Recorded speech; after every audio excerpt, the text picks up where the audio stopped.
Naalala mo yan? Yan yung panel. Diyan ako naglalagari. Yan. Tapos sa gilid yan lalagay yung basurahan.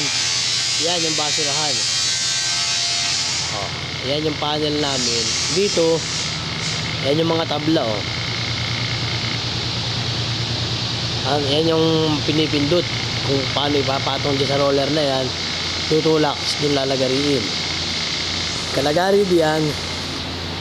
Yan. Dito yan dadalhin. Dito. Yan, pinapatong yan sa detsa. Yung mga gulong. Yan, tingnan mo ha. Sa close up. Yan.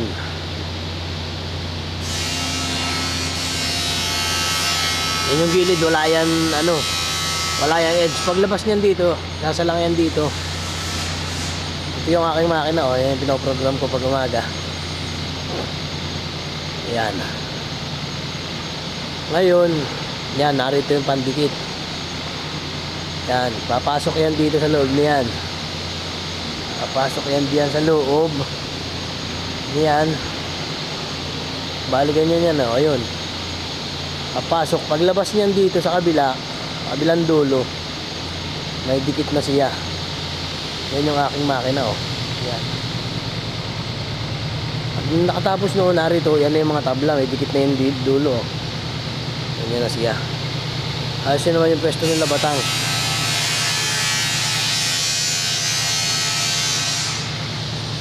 Yan yung asembolan, pwesto ng labatang yan.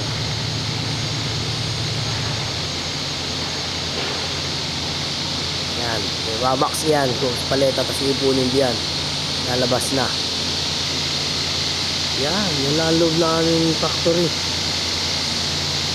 Yan. Tapos mami,